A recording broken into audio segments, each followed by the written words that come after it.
Eric, John Bolton now says the impeachment inquiry wasn't wide enough. But he refused to testify, and that's so frustrating that he saved all of his testimony for a book himself. How does his book affect your thinking about this inquiry? John Bolton's like a firefighter that shows up, at the scene when the building is in rubble and ashes, and he's saying, well, you guys should have done this, and you should have done this, and you should have done this, and it's like, well, we needed you, when the building was burning.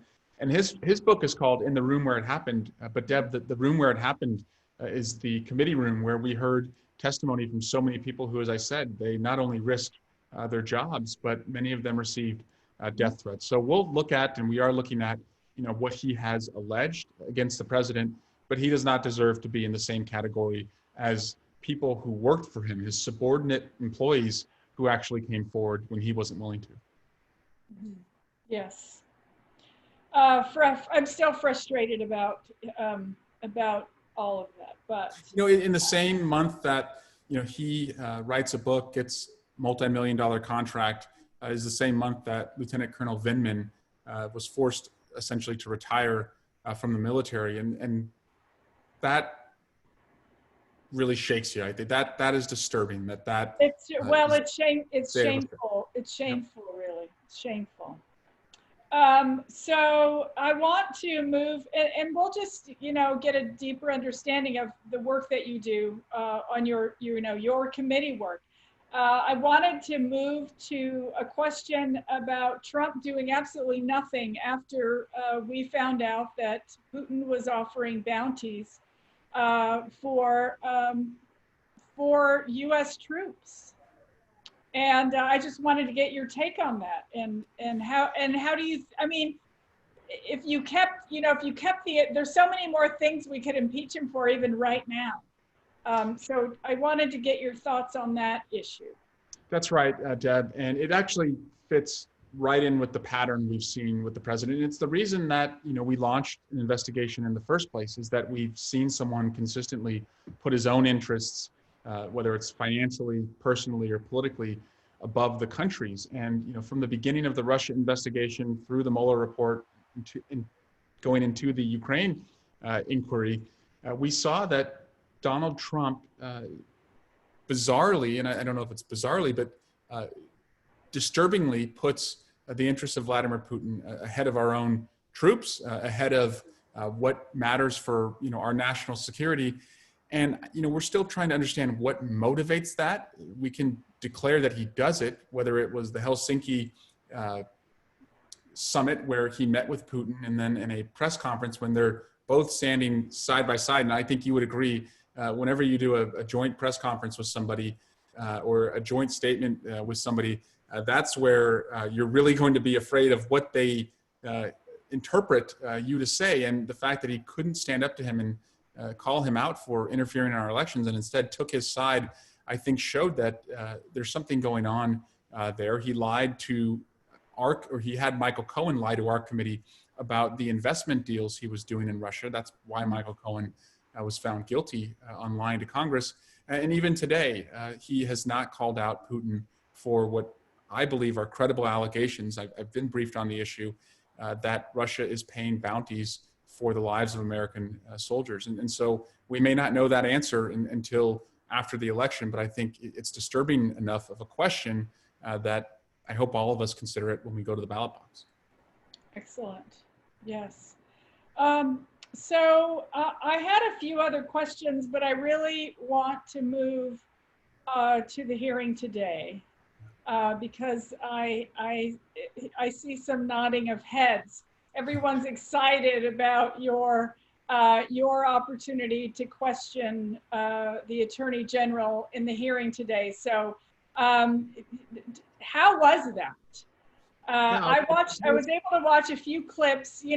I've been working since I got home, so I haven't had a chance to even turn on C-SPAN and take a look. But tell us about the hearing today, and I hear you were on fire. So, well, likewise, I was trying to watch your hearing, the committee that you're the vice chairwoman of, because you had the general whistleblower who's come forward on the Lafayette Park use of tear gas. And so we were trying to monitor both. Our goal with the Attorney General was to demonstrate that in Trump's America, there's two systems of justice. There's one for Donald Trump and his friends, like Roger Stone and Michael Flynn and anyone that could protect the president.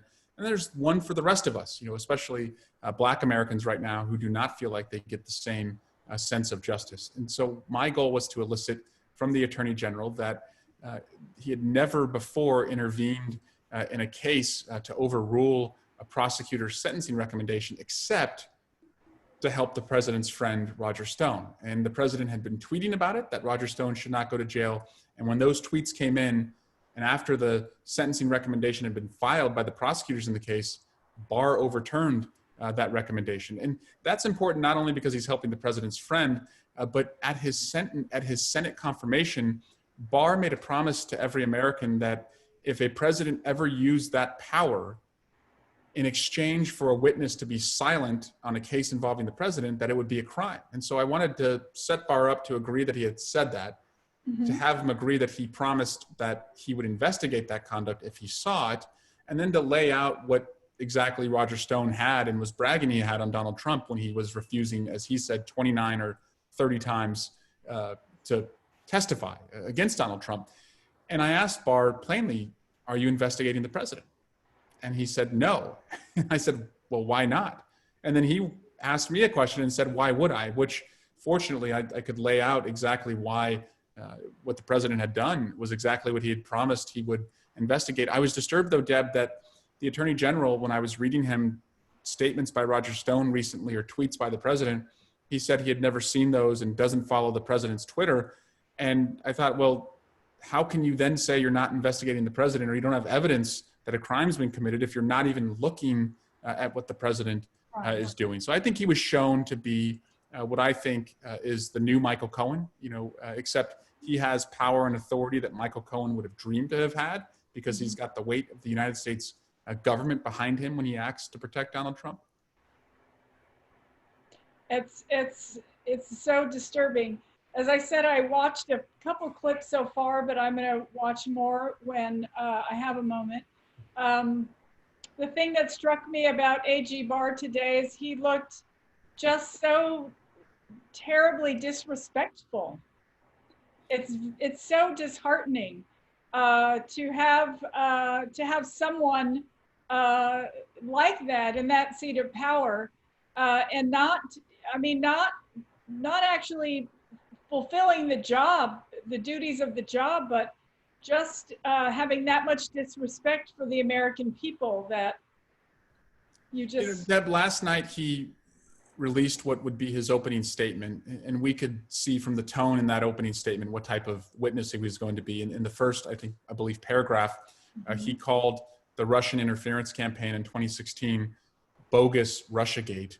And this is an investigation where there were 199 charges, 36 individuals indicted, 7 people who went to prison, a dozen Russians who have been sanctioned by the US government, our State Department and our Treasury Department. And so for him to, really out of the gate, define that investigation that way, we believe is just an effort again to try and exonerate Russia and the president for what they did in 2016, but also to set up, to give Russia clean hands as we go into the 2020 election, and also to co-sign onto the president's claims that there's going to be a rigged election and to give him, an excuse to go to the courts and challenge the outcome. So we were ready for that today. I was just on Fox News right before we sat down for this, and the host, Martha McCallum, said to me, well, don't you think you guys were just a little too unfair to Bill Barr? And I said, Martha, I don't think Bill Barr needs an ice cream cone and a pat on the head before he testifies before us. And he's very capable of defending himself. And the opening salvo that he launched in that statement he sent over showed us exactly where he was coming from. So I thought it was a productive hearing. Excellent. Well, I can't wait to watch it. This is the last question. I hope you have other content on Netflix. Well, I'm just kind of a nerd. I really enjoy watching hearings in my spare time. Last question before we move to questions from our audience. Are you concerned about the, I'm going to say, hopeful transition of power after, next January 21st. And actually, I should say, from the election to January, because there is a transition that takes place when we elect a new president. So are you concerned about that, and tell us why? I've loved doing this virtual book tour, but I am concerned that the question I am asked the most, whether it's by colleagues or people who are watching, and again, thank you Bookworks and to everyone today, is this question. Do you believe the president will accept the outcome of the election? Are you concerned that something could happen in between? And the answer is yes. I'm concerned because, as we've seen in the last couple weeks, he is setting up, whether it's claiming that there will be, fraudulent mail-in balloting without any evidence that it's ever happened, by telling Chris Wallace and others that he'll just have to wait and see if he's going to accept the results. But Deb, what also really concerns me, and I think as citizens we all have to, have to be hyper aware of this threat. Our adversaries, particularly Russia, they are equipped to use the time between November 3rd and January 20, when the new president would be sworn in. If the president is not accepting the outcome, they could strike during that time on social media and amplify stories that would suggest that the vote is not legitimate, and spread disinformation. And if you have a president saying it, and the Russians on social media trying to support that, it could really tear our country apart. And so I've been working with social media companies at some of our hearings to make sure that they're ready for this and that they're not going to allow it to occur on their platform. I'm encouraged, I'm cautiously encouraged that what we're seeing right now, particularly on Twitter, of taking down some of the president's misleading tweets, whether it's around the election or around the pandemic, that they will be able to step up, but that they'll only be able to step up if we stay on them and make sure that they don't allow that to happen. Because ultimately, Deb, I believe Donald Trump is a coward, and I write a lot about this in the book, that if you press him, if you check him, he ultimately backs down. And we saw that with Ukraine. They had not received the aid that we had voted for, and he had signed into law, $400 million. They had not received it until we launched the congressional investigation. And all of the BS reasons the administration had given for why they weren't giving them the aid, nothing had changed once they turned the aid over to Ukraine. The only thing that had changed situationally is that we had launched a congressional investigation. So that showed me that although we did not remove him from office, the right result was achieved when we stood up to him and checked him. And I believe if we all stand up and go to the polls and vote, and it's an overwhelming victory for Joe Biden, that he will ultimately back down. But if it's close, if Biden narrowly wins, that's where I think he could really exploit, the divisiveness in our country, and what other countries could also do to help him. Precisely why I am working as hard as I can to make sure that Joe Biden wins by a landslide. Every single constituency, we're going to build the largest coalition in campaign history, because, in my opinion, it's good against evil.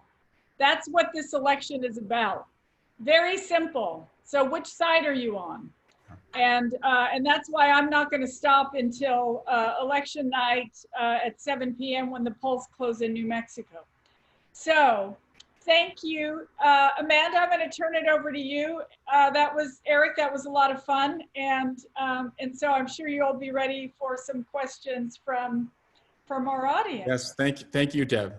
Yes, thank you both for your service, for holding people's feet to the fire, so to speak, and for that preview of Rep. Swalwell's book, ENDGAME.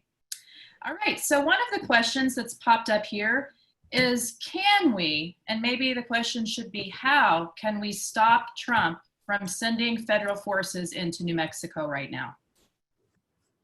Maybe this one's... Well, yeah, I wish we could. So I just want everyone to know that all of us, Senators Udall and Heinrich, myself, Xochitl Torres-Small, and Ben Ray Lujan, we have all had conversations with the U.S. attorney in New Mexico. It is his program, and that's why they are bringing federal officers into New Mexico.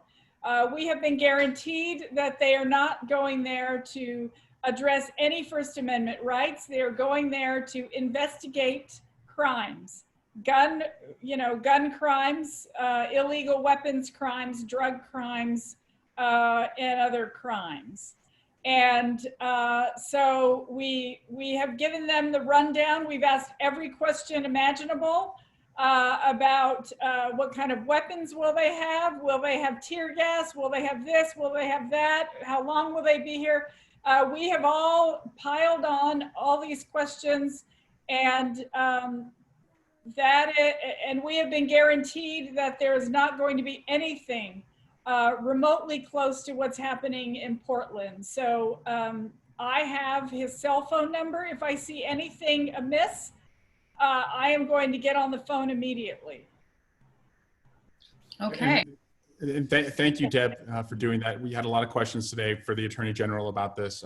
I don't think there's a person I serve in Congress with, who believes that if someone commits violence that they shouldn't be held accountable. But what we have seen is that militarizing the police, sending them in camo gear, unidentified, into these cities and conducting what the Homeland Security Secretary has called proactive arrests is counter to what we do in the United States with the right to peacefully assemble. And to see unarmed veterans, unarmed walls of mothers being gassed by these officers is not making the situation better. And so I do think that being in the majority, we have the ability to shine a light on this and make sure that the American people know. And that in many ways, by having hearings like this of itself can be a deterrent.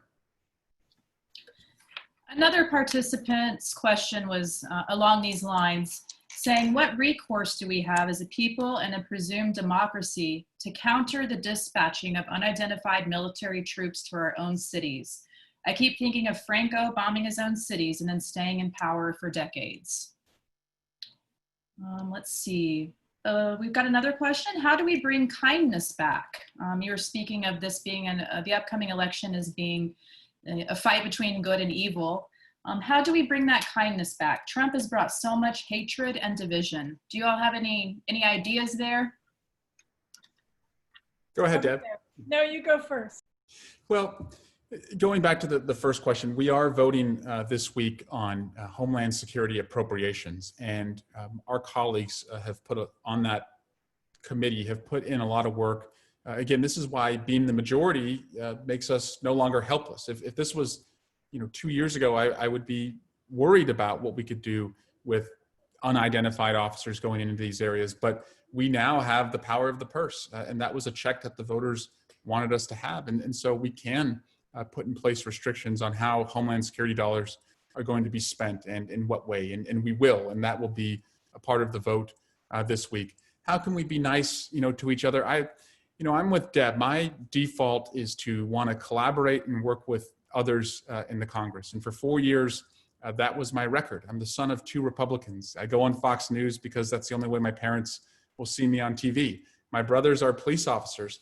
However, what I have found since Donald Trump has come into office is an evolution of wanting to just hide from him out of fear that if you speak up against him, that he will go at you as he has, to now just fully enabling him. And I'm convinced that we're not in a position right now where we could try and change our colleagues' minds. We should do all we can to change their seats. However, it's on us in a new government to make sure that many of those never Trumpers, have a place to go and to work with as we, heal this country. And so I do see us being able to work with many of the never Trumper Republicans in a new government to heal this country, go through reform, listen to each other, and find consensus as much as possible. But right now, as Deb said, this is really a battle between good and evil, as I see it. And I hate saying that, but the fact that we're even talking about whether a president will accept the outcome of an election is so unique to this great country, and I don't want to see us lose that. Well, I thank you, Eric. That was spot on. As a Pueblo woman, that's who we are. Pueblo people, right? When we have feast days, we open our homes and everyone comes in because we feel that it's a blessing to invite people into your home. to sit them down at the table so they will eat, eat with you at a table, share a meal together. I just truly believe that there are more good people than bad people in this world. There are more of us fighting for our values to win this election and restore our democracy. And I just think that none of us can ever give up. We have to continue to have hope. And so, I mean, look, every time something happens, right now it's the pandemic, people rise up, they donate money, they donate, food and all of these things to help people who can't afford to eat, who don't have the money to buy a mask, whose kids need shoes. I mean, that's who we are as Americans. We rise up, we stand up, we help other people. We just have to keep doing that. We can't let the Trumps of the world influence us. I mean, John Lewis is on my mind. John Lewis encouraged us to be peaceful and to see the good in people and to never give up. So I think we just all, if we want to see kindness, we have to be kind. That's pretty much the bottom line. Well said. Absolutely, leading by example. Thank you so much for reminding us of that. As one of our participants notes, yes, have faith and also do something. So maybe try to find the one thing you can do this election cycle to help get the right people in those seats. One thing we can all do is be sure to register to vote. As a bookstore, we're absolutely encouraging everyone to do that. There's a lot of information online about how to do that and how to encourage others to do so. Along the lines of what we were talking about with helping people that have fallen in hard times, I wanted to address Annie's question. She asks, will the House and Senate be able to pass another COVID relief bill that includes an eviction moratorium before the recess? Do you all have any insights on that for us? We have to, and not only to have an eviction moratorium, but also to extend unemployment insurance. The administration's posture right now to suggest that people are abusing this because they don't want to work, I don't understand that. I don't see that. I just saw a report that is not true, but to call the American people lazy, I would never suggest doing that as a winning strategy, but also to have hazard pay for our healthcare workers. I don't know if Albuquerque is the same way, but I think it is. We have seen our communities that have been running surpluses in my district now go to severe deficits. So having state and local governments get backfill aid that they're going to need to keep first responders in place, nurses and doctors on the job. And then, yes, of course, invest in the Paycheck Protection Plan so that businesses like Bookworks and small businesses are able to still pay their employees. There's so much that we can do. We've already done it in the HEROES Act, but right now to see, again, the suggestion that people don't want to work and they're abusing these programs during a pandemic, that's not what I'm seeing. And Speaker Pelosi tells us all the time on our weekly calls, it will never be cheaper than to act right now to make these investments. Absolutely, I couldn't agree more. And yes, I'll just leave it at that. But yes, we are working hard every single day to make sure that we can all get past this terrible health crisis. I mean, and look, they complain about the money it's going to cost. Senator McConnell saying that cities should just go bankrupt. We should just let them go bankrupt. If the president had a national plan, if he had cared half as much about this coronavirus in our country as he does about, starting fights with people of color and banning people from our country or even playing golf, we would be in such a much better position. We might even be able to open up in a lot of places very safely, but unfortunately, he has not taken the time or effort to do what is necessary and have a national plan.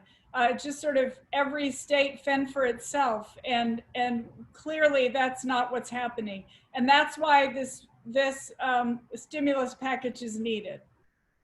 And Deb, also, hindsight, obviously it's 2020, but if knowing what I know now, especially about the president, his failed leadership, if I could do it all over again, go back to February when we were first starting to craft, what the relief packages would look like, and then into March, had we just paid every American what their salary would be for, say, 6 to 8 weeks, and just said, stay home, unless you're going to working at a hospital, just stay home, we would be out of this, like almost every other country that went through this. And instead, there was, as you said, there was no national strategy. He was encouraging people to come out before it was safer, and we saw an inconsistent approach. And now we're just, it's a roller coaster where the numbers go up, they go down, they go up, they go down, and it's, as I said, it's only going to get more expensive if we make the economy the tip of the spear rather than addressing the healthcare crisis and giving people a bridge, to the other side of this tough economic time. So it's hard to watch. What do you all envision might happen in the fall? One of our participants wants to know what can be done if people are evicted. They note that happens frequently during this COVID time due to job loss. That would also result in people losing their addresses and being unable to apply for jobs, register to vote, potentially leading to a massive housing crisis in the fall. Are you all talking about this? And is there anything that's happening specifically on the housing front that you might be able to speak to? Deb, do you want to go ahead? We talk about this every single day. Every day. We are talking about this. Maxine Waters, our fearless chairwoman of financial services, she has been working on this every single day. And, I feel terrible because Senator Mitch McConnell has the attitude, just let the cities go bankrupt, right? He doesn't care. It doesn't affect him. He's not going to get evicted. He's fine. He's going to be fine. He just blocks himself off from all the pain that everybody is experiencing. So I can say that we talk about this every day. We're working at it every single day. We need the Republicans to meet us, more than halfway, actually, because we need to get this done. I don't think they're realizing what a terrible domino effect it would be. And the question just talked about a few things, right? Lose your address, and then what?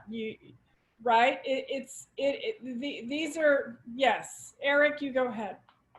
Oh, I agree. Again, for me, it's just making sure, as you said, that people have shelter. Maxine Waters is relentless on this in our weekly, sometimes bi-weekly calls that we have, the importance of having a moratorium on this. I can tell you also, just as someone who lived in 11 different homes and went to 9 different schools before I graduated high school, that for kids, it's tough to have to be uprooted and move so often. And I've seen in my district there is a correlation between performance in schools and stability in your home. And if the eviction has been caused by something that is completely outside of the fault of the person being evicted, it's a pandemic, we can't allow that to happen. And it's cruelty, not just to the person being evicted, but the family and the children who are affected. So that's our priority. I'm, again, more heartened by the fact that we have the majority now. The best negotiator is not the person who wrote The Art of the Deal. It's the first woman and second woman Speaker of the House, who's the same person in Nancy Pelosi. And I'm convinced that in these negotiations, we're not going to let that happen. Excellent. Thank you so much. All right, maybe we can shift a little bit more back towards social media. We have a few questions about Facebook. Jordan says that Facebook has made feints toward behaving responsibly. And I think Zuckerberg was actually meeting with Trump at some point this week. What can Congress and we as citizens do to encourage them to do more to stop disinformation on their platform?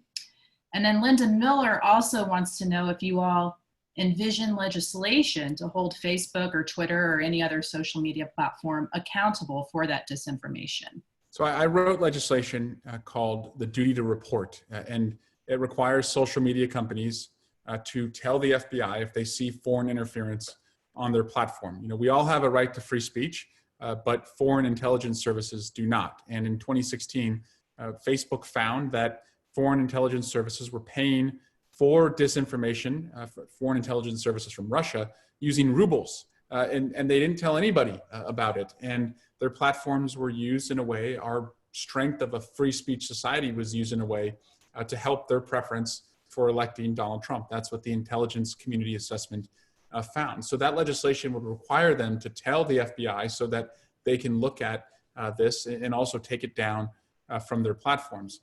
Tomorrow, the House Judiciary Committee, a subcommittee, is having Mark Zuckerberg and CEOs from Apple, Amazon, Facebook, and Google have their CEOs coming in. And I promise you that this will also be a topic as well, as what can we do to make sure that they're held accountable. And it really is just as consumers having higher expectations of these companies and higher expectations for our democracy. Do you have anything to add to that, Congresswoman? I don't. All righty, let's see what else we've got here. Okay, how are you two changing your campaign efforts due to the pandemic, and what are you doing about the get out the vote efforts? So of course we're doing a lot more by, virtually. You all probably know that even the national party, nobody's going to Milwaukee, sadly. We won't have a convention. Those are always, terrific. They're terrific events to fire everybody up, but this year we have to put people's health first. So everyone's being discouraged from going to Milwaukee. Here in New Mexico, with the party, we've done a number of virtual events. And the chairwoman, Marg Elliston, has done an amazing job of keeping all those things on track. I've been to more campaign events virtually than I ever have in my life. We've been able to raise money for the party. We've been able to raise money for candidates. We've been able to do a lot right online. So we'll continue that. If it looks like we're able to get out a little bit toward November, we'll wait and see. But our governor, Michelle Lujan Grisham, making sure that everyone stays safe and healthy. We're going to abide by all of the policies and instructions that she has given us. And I still feel very confident about our ability to win. We got out a record number of voters during the primary, more voters than ever before, more mail-in ballots than ever before. And we will absolutely work to replicate that in the general election. I agree with Deb. I don't feel like we're doing less work since this pandemic, at least when it comes to, our jobs, because of technologies like this, we're actually able, I think, to speak to more constituents and be more accessible, which is a good thing. And when it comes to campaigns, we've hosted virtual, Zoom text messaging, phone banking efforts, postcard writing efforts that we have coming up on our side for races that we're supporting. And just one plug for your governor. She is a 2012 classmate of mine in Congress, and we're so proud of her. She really has stepped up, and she's just in this class of governors, mostly women governors, who have really shined during this pandemic and did the right thing early. Were undermined by governors in other states that weren't, but we're really proud of your governor. We are too. We're very pleased to be here, smack dab between a couple of hot spots. I think she's doing everything right. She definitely has a lot of people giving her grief for it, but we're glad to have her here. Bookworks is definitely being very conservative about reopening our business. I will just say right now, until we can see some numbers going down, we'll be offering curbside service and shipping from our website, at least for the next month or two, until we can see some vast improvements. We just really want to keep our employees and our customers healthy. We are able to ship things directly to your home during the pandemic, so keep that in mind. Let's see what else we have here. Maybe this is a good one to close with. How do we move on as a nation post-Trump? I guess this question assumes that there will be a post-Trump sooner rather than later. But what happens to the rule of law that we know in the US and the wrecking ball that Trump and AG Barr have taken to it, in the words of this participant? Do you all want to speak to that, please? So, I want to give Deb the last word here, and thank you and Bookworks and your readers and supporters for supporting an independent bookstore, but also for joining us tonight for my book, Endgame. And this question is where I have a lot of hope.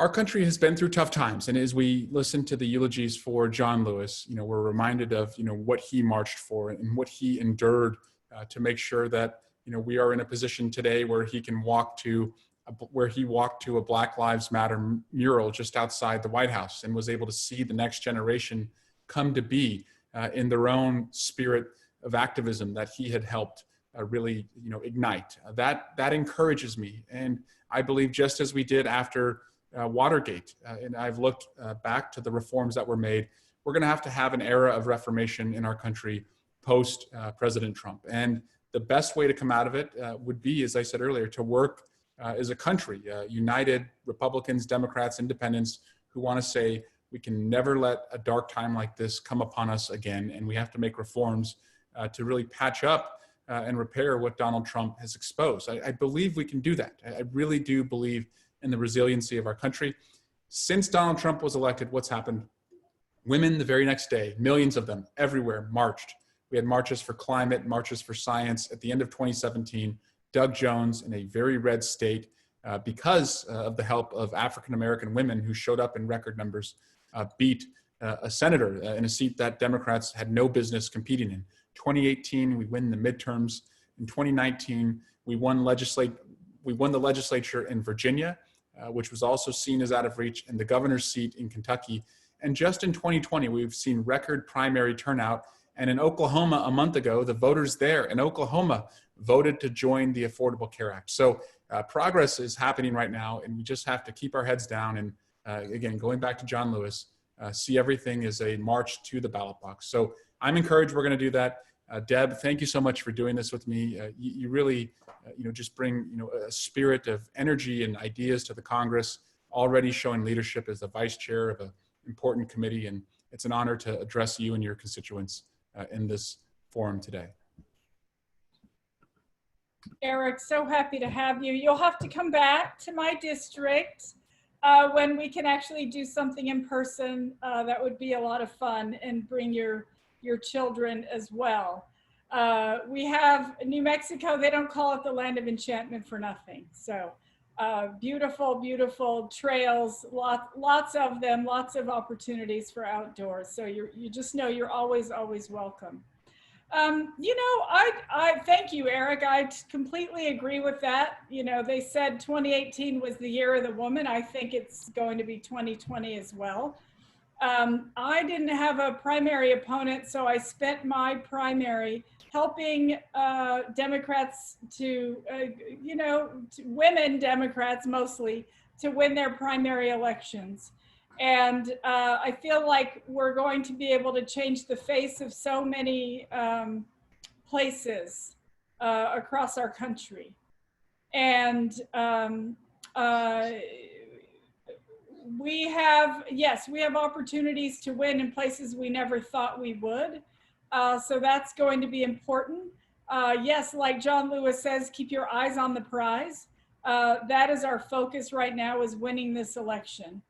And getting more good people in, people who care about other people, people who want to see our values turn into legislation where nobody gets left behind, where kids have what they need to be successful in school.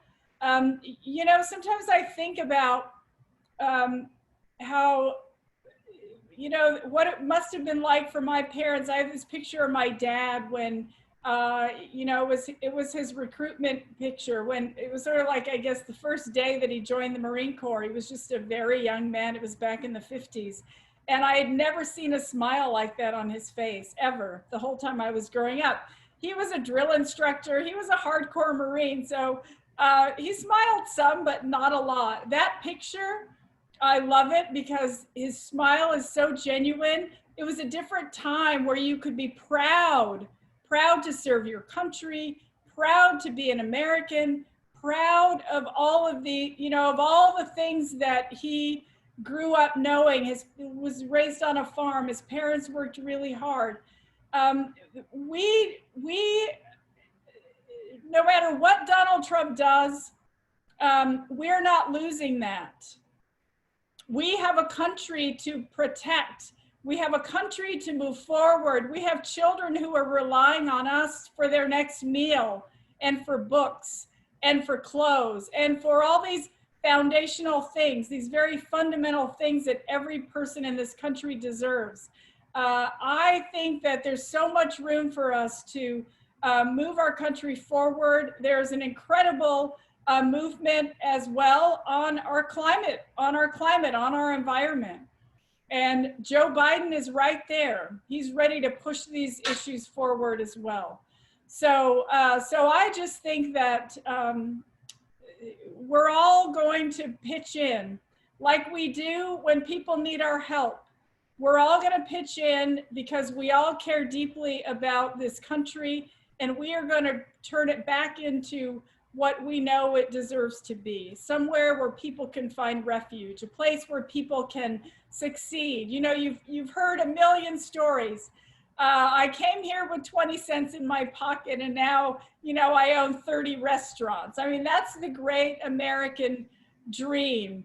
I still believe that dream is alive, and we need to make sure we find it. I'm also going to say, if it wasn't for Trump, we wouldn't have had this, you know, this sort of reckoning in our country where we all realize, yes, there is still racism here. There is still so much inequity. We have a lot of work to do. So that's been uncovered. We're all going to get down to work, and we're just going to make sure that that we have a country where all of us can achieve what we want. So my last word, buy books from Bookworks. You can get them online. It's really easy. You just go to their website, you order the book, you pay with your credit card. They'll either send it to you or you can run by and pick it up. It'll just be waiting there for you. You can send someone in to get your book. So let's support our independent bookstores. Buy Eric Swalwell's book, ENDGAME.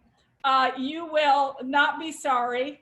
I'm positive it's going to be a page turner. And if it's anything like we see him in committee where he's grilling the folks who need to be grilled, it'll be a lot of fun. Thank you.